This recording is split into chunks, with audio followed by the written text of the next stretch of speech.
Hey everyone, and welcome to EduSlam. I'm so honored to have just Kristin of the Merrills on. The best Just Merrill. No, anyway, and to talk about the new insights in teams and see what it does and the information it gives you about kids. So, Kristin, you want to say a little bit about yourself while I bring up the other screen? Sure. So I am a foursome history infused, and I use Teams with my kids before remote learning. So when remote learning, kind of all went down, that was the natural platform for us to continue working on. And so Insights is now just a really neat place for me to kind of see how they're interacting with their work. So it's kind of funny. Right now, there is no one active because it is the week. Let's see. All right. So 7 days. So I'm going to do 7 day. We could do 30 if you really want. But this is the page that Insights kind of drops you in when you go in. And it defaults on the all student view, but you can change it to see specific students. And so I like that I can see like how long the kids were on and what they were doing, on what days.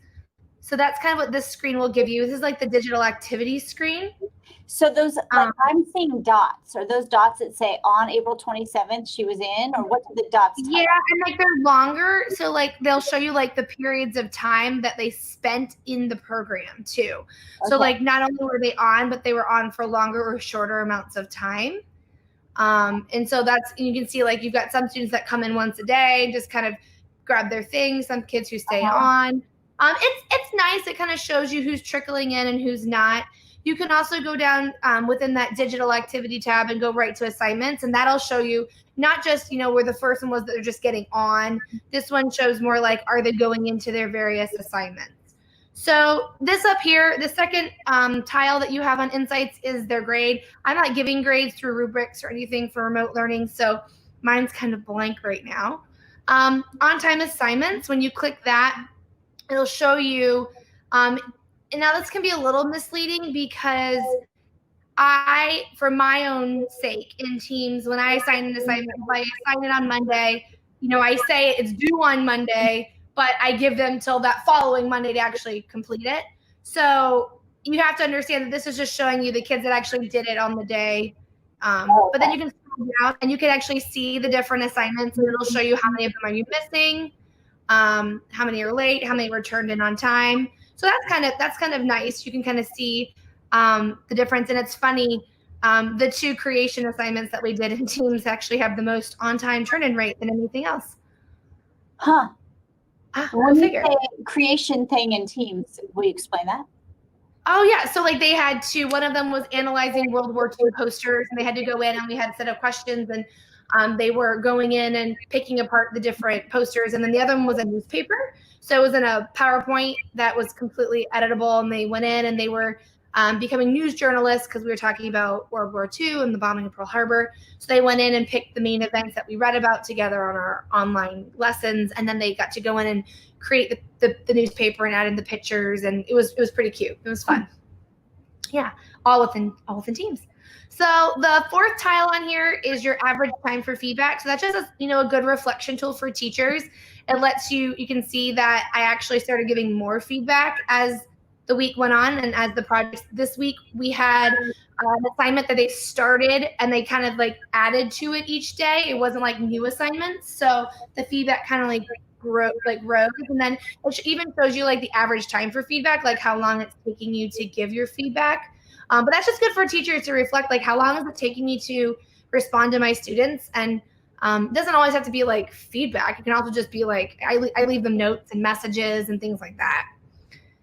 And for any teachers who don't know what we're talking about, when you create an assignment and the kids, let's say it's on a PowerPoint, there's a window on the right-hand side that allows for feedback. And you either can choose not to give any and just press return, or you can just give some feedback depending on your feedback style.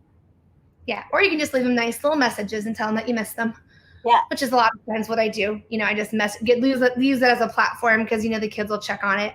And then the last tile is just communication activity. This one's interesting. It shows you how many kids are basically communicating with you through the Teams platform, but you got to be careful. And it doesn't necessarily mean that the kids that aren't communicating aren't doing their work. So like if you scroll down, I've got some kids that have 0 in that channel communication, but they've gotten all of their assignments done. It just means that they're not ones to sit and join live chats or things like that as well. And then, you just talk what you want to see. And then the other thing you can do is if you, for some reason, specifically want to see one student, you can click on that student and then all the tiles change and everything is related to that student. So this student you can see has 100% digital in their digital activities, 50% of their assignments are online, are on time, and they communicate roughly 7 times a week. And so that's just a neat way too. Like if you have kids that you're worried about, you can use that to check in with them as well. That communication tab could be quite helpful. Yeah, I think I like the communication tab. I also enjoy, I don't know, I just enjoy seeing when they come in, how they come in. It's hard with the kids being gone and it just gives me comfort to know that the minute they log in, I can see that they were there. So even if the assignments weren't done, like, I have a student right now that I'm tracking. I don't know if she's really done any work with me on Teams, but as we were sitting here scrolling, I saw her name. I saw that she logged on 4 times. Okay. At least means she knows how to get here, And so then when I have that phone call, I don't need to be, you don't need to have that. I can say, hey, I saw you got in, like, great job. How can I help you find where you're going? Or it's just neat. It just, how you use it can vary. But it's a neat tool for teachers to kind of play around with, I think. Well, I really appreciate you showing it to us. Is there anything else we should know about in that? Or right now, that's what it's pretty new tool. So I'm sure it's going to get more robust. Yeah, and I think too, as you play around with it, you may be able to find ways, like for instance, the on-time assignments. If I just change the way I assign the assignments, like for instance, like I said, if I assign it on Monday because it's Monday's assignment, Teams gives you the option to have a due date, but then also to have another like end date. So if it's assigned on Monday, I make it due on Monday, but I don't end it until a whole nother week because we give our kids 7 full days to do the assignment. So just because it says that, on time 38%, there could have been more. Like if I just had made my due date the same as the end date the whole week, it probably would have completely changed the graph. So you can play around with it a little bit too, to kind of give way with that asynchronous learning to kind of work with that. And okay, this is great.